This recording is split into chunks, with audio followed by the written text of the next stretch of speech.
निकृष्ट बियाणे उगवले नाही असा आरोप करत एका शेतकऱ्यानं चक्क कृषी सेवा केंद्राची फसवणूक केल्याचा खळबळजनक प्रकार मूर्तिजापूर येथे समोर आलाय।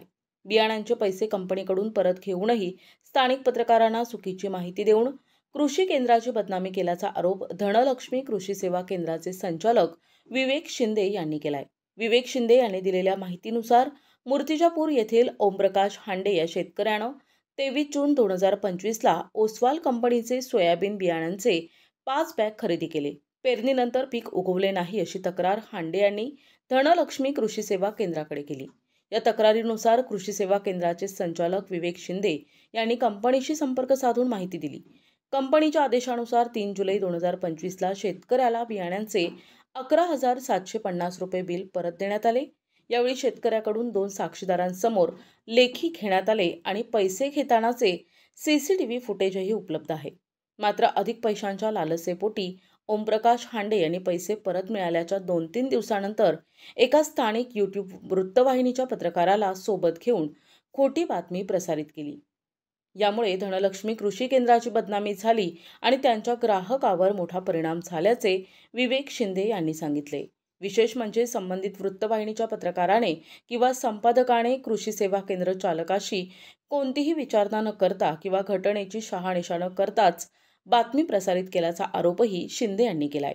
या प्रकारामुळे व्यथित झालेल्या कृषी सेवा केंद्र संचालक विवेक शिंदे यांनी पत्रकार आणि संबंधित शेतकऱ्याविरुद्ध मानहानीचा दावा दाखल करणार असल्याचे माध्यमांशी बोलताना सांगितले।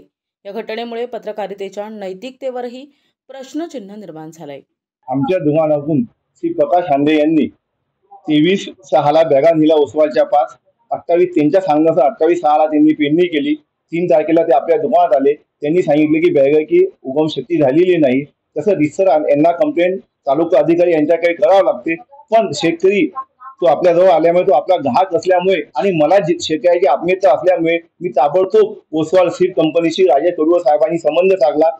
त्यांना सांगितलं की शेतकऱ्यांची पैसे समजून सांगितले। त्यांनी लगेच मला आदेश दिले शेतकऱ्याला ताबडतोब 5 बॅगाचे पैसे वापस देण्यात यावे आणि ओसवाल सीडनी क्षणाचा विलंब न करता तात्काळ निर्णय दिला आणि मी प्रकाश हांडे यांना 11,750 रुपये मदतीसुद्धा परत दिले आणि ते परत देताना ते सीसीटीव्ही फुटेजमध्ये दिसत आहे। त्यांनी ती रक्कम परत केली आणि तसं मला लिहून दिलं। ती 2 साक्षीदारा सहित त्यांनी लिहून दिलेलं आहे।